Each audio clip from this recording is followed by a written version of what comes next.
Dito tayo mga pare ko sa J1 sa Caloocan branch at ayun yung mga muffler nila. Bali starting price nila is 8,500.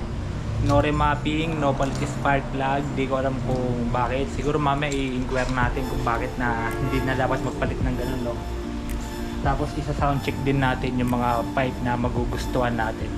Then ililiquidate natin kung magkano yung gagastasin natin kasama yung labor, palit ng pipe, or kung whatever na may papalitan pa tayo iba. Alright, so stay tuned lang mga pare ko.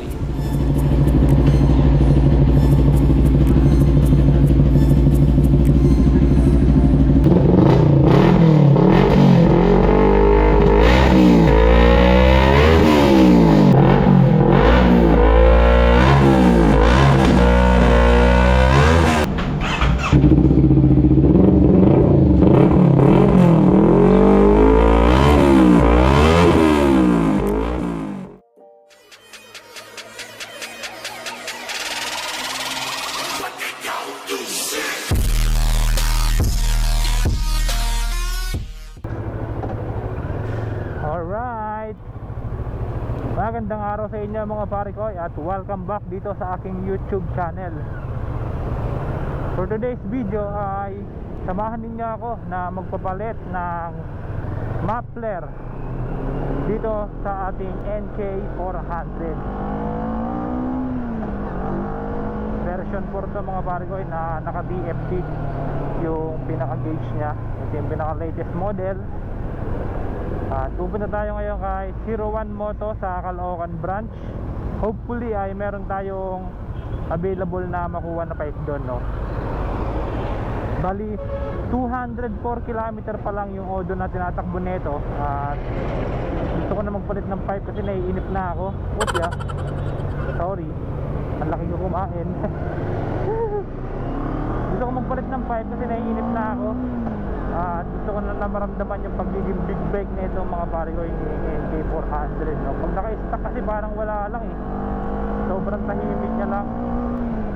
Kaya ayan, punta tayo ngayon sa Caloocan mga pare ko. At mamaya ay ipapakita ko sa inyo kung ano yung bibilin natin, kung ano yung kakabit, kung magkano, at kung ano nga ba yung mga iba pang papalitan kapag ka nagpapalit ka ng pipe, no? Alright, stay tuned mga pare ko. Ay biyahe muna tayo.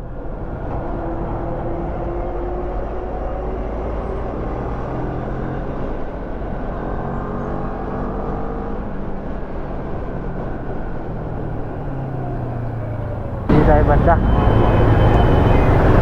01 Moto, where are you?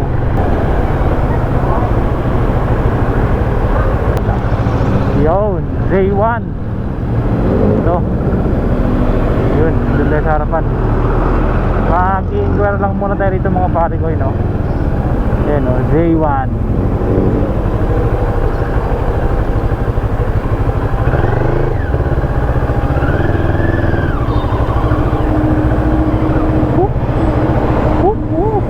Yun, ang dami nilang muffler, oh. Pati agad yung muffler, eh, no? Siyempre, muffler yung pinunta natin dito.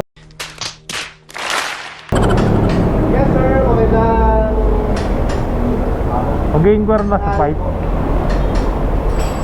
Mag-upgrade po kayo, sir, exhaust? Ha? Mag-upgrade po kayo? Oo. Pwede naman, pwede, pasok mo tayo sir. Thank you. Ay, sir, para makapagpahinga po kayo. Dito tayo mga pare ko sa J1 sa Caloocan branch at ayun yung mga muffler nila. Bali starting price nila is 8,500. No remapping, no palit spark plug. Di ko alam kung bakit. Siguro mamaya i-inquire natin kung bakit na hindi na dapat magpalit ng ganun, no? Tapos isa sound check din natin yung mga pipe na magugustuhan natin. Then ililiquidate natin kung magkano yung gagastasin natin kasama yung labor, palit ng pipe, or kung whatever na may papalitan pa tayo iba. Alright, so stay tuned lang mga pare ko. Grabe.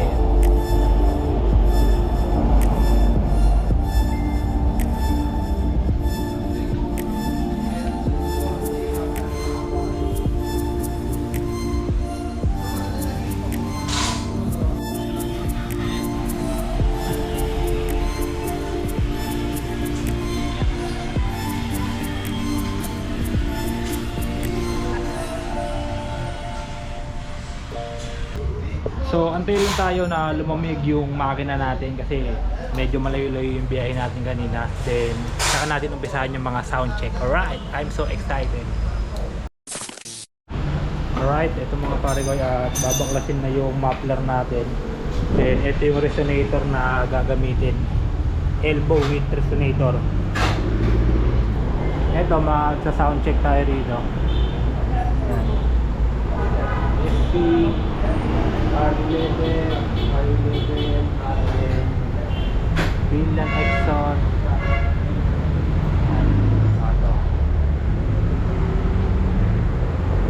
Check natin kung ano yung makukursa na daan natin dyan na muffler.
Alright, ito na siya mga pare ko. Nakakabit na yung ating elbow. At ngayon naman ay magsa-sound check tayo kung ano yung pipiliin nating pipe para rito kay NK400.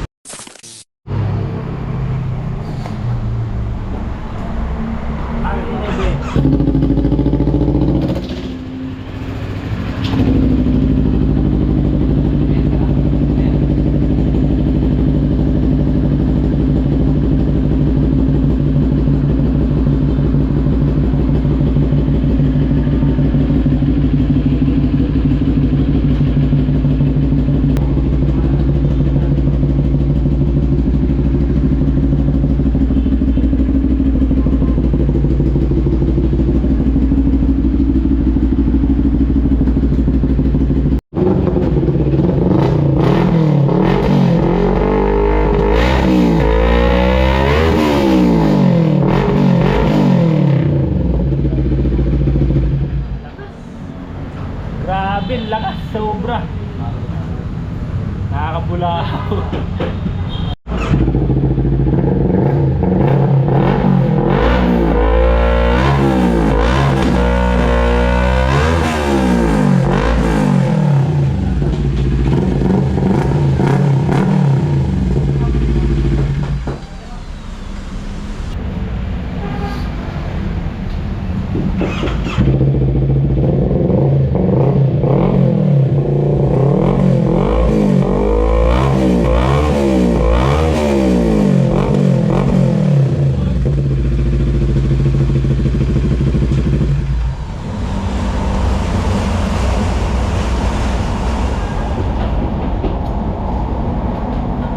Project.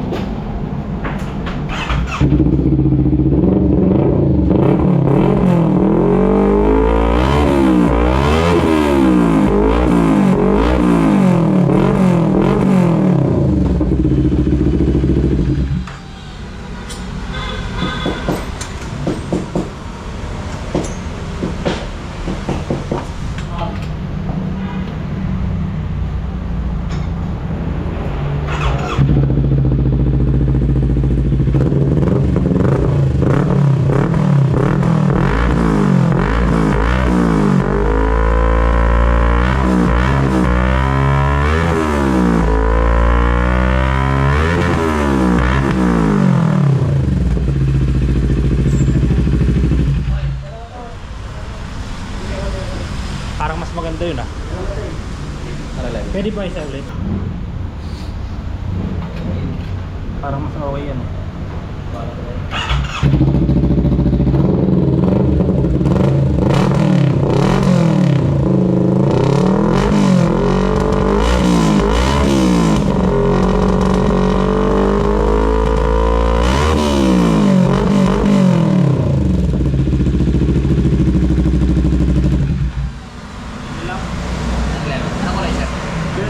titanium.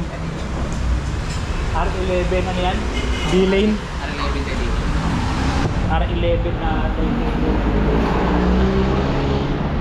So yun. Ito maganda rin to. Tsaka ito.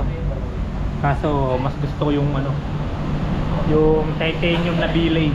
R11. Alright. Nakakatingin. Grabe nabasag yung eardrum ko. Ito yung kanilang elbow width resonator. At ito yung pipe na ilalagay natin. Yan. R11 B-lane. Yung may titanium. Meron na rin siyang screen tip. Parang ganyan. Screen tip.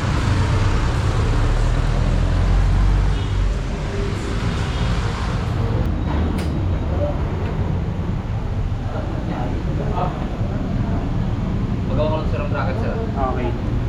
Kasama na yung bracket doon.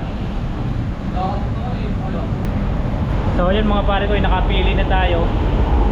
R11 B-lane, pero yung titanium kasi meron tayong touch of blue. Kaya ayun na lang yung sa tingin ko na babagay dito sa ating NK400. At yung iba, nakita nyo naman na maganda rin yung tunog, bassy, pero ito talaga yung nakursunadahan ko, nagwawasak ng eardrum. Yari na naman tayo sa kapitbahay ko na ito. Basag na naman yung trip nila. Alright, dito tayo sa Caloocan mga pare ko. Grabe, nabasag yung eardrum ko ron. At eto, 01 Moto at my back. Right. So ginagawa lang ng bracket yung NK natin, yung elbow niya at saka yung pinaka canister. Then battery na tayo at i-sound check natin siya mamaya sa EDSA tsaka sa Antipolo dahil pupunta tayo ng Antipolo ngayon. Alright.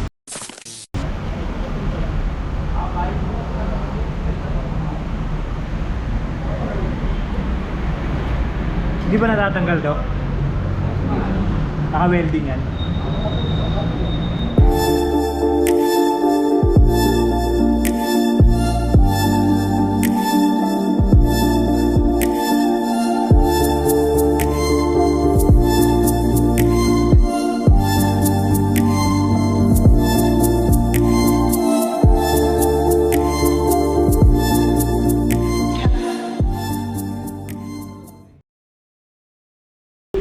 Alright mga pare ko, tapos na ikabit yung ating R11 D-lane. Magbabayad na lang tayo rito. Then lalabas na natin to at isa-sound check. Meron din tayo nakasabay dito na magpapalit. Yan. Mamaya pakinggan natin sa EDSA kung gaano kaganda yung tunog nito mga pare ko. Alright, ito na siya mga pare ko. Ito yung muffler natin na iiwanan natin sa Caloocan. Kasi pupunta tayo ng Antipolo ngayon eh. Yan. So, iwanan muna natin sa bahay ng tropa tong pipe. Yan. Uy. Ang lakas. Sarap. Let's go.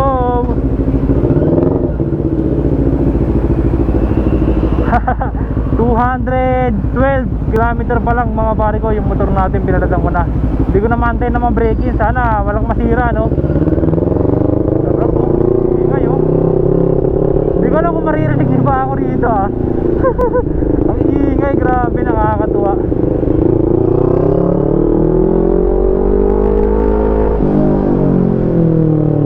So far wala pa namang backfire.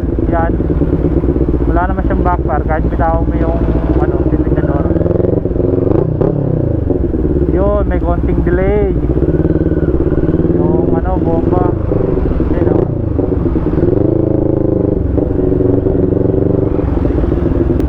Ang ingay, grabe, kahit ako naiingayan ako mga pare ko, sobra.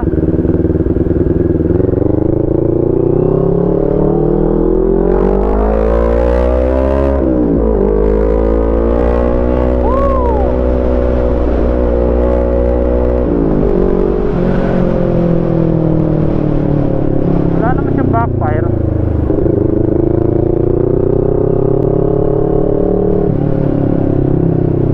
Yan. Mamaya try natin Iwanan ko lang muna yung pipe, tapos try natin sa EDSA, no, kung malakas. Babalikan ko na lang itong pipe kapag lumuwas ako ulit dito na Caloocan. Thank you pala kay Sir Ramel, no? Sobrang bilis niya kausap. Actually, nag-walk-in lang ako dyan. Then sabi ko kung pwede ako mag-video para ma-soundcheck natin kung ano yung magandang pipe para dito sa motor natin. And ayun, pinayagan naman niya tayo.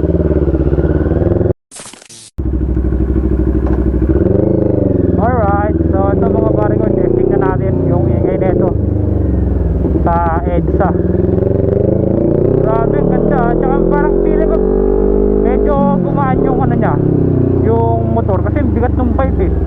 Tapos ang gaan na nung pumalit sa kanya. Feeling ko lang gumaan ng bahagya. Dito sarap siya ibomba, ang ingay niya. Hindi mo na kailangan ng busina rito eh.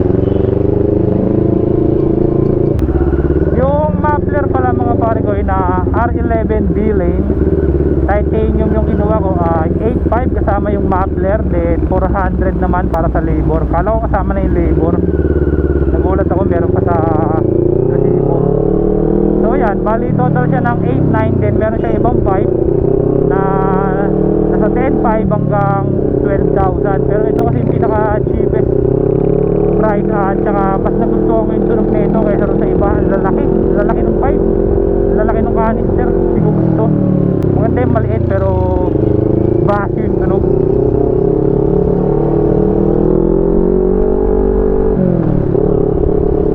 Oh, ingay oh, pambulahaw talaga eh.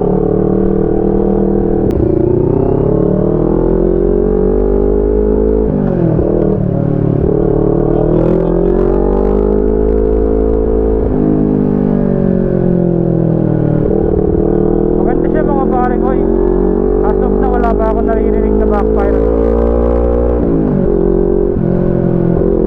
Saka sobrang lakas siya talaga, kahit ako nabibingi na ako eh.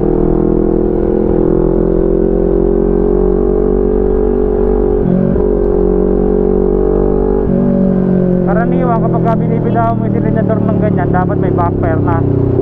Eto wala oh. So good. Ang pinalatan natin dito ay yung muffler lang, then cut delete kasama yung pinakamalaking tambutso sa ilalim. At pinalatan siya ng elbow na may resonator na maliit, then naka side pipe siya. Ang nagastos ko lahat ay 8,900. Hindi na tayo nagpa-remap, hindi na tayo nagpapalit ng spark plug or what. Wala na tayong ibang ginalaw mga pare ko, no? So far happy naman ako sa tunog netong NK400 natin. Wala pa kasi yung pangalan sa kanya eh. Hindi ko alam kung ano maganda yung pangalan sa kanya. Yun, wala siyang backfire oh. Ganda. Sobrang ingay nito. Yari ako sa subdivision namin. Yellow Maxine oh.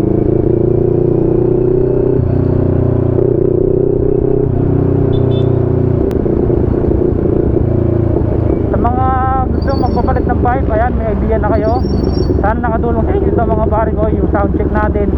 Sa sound check natin siguro mas maganda gumamit kayo ng earphone.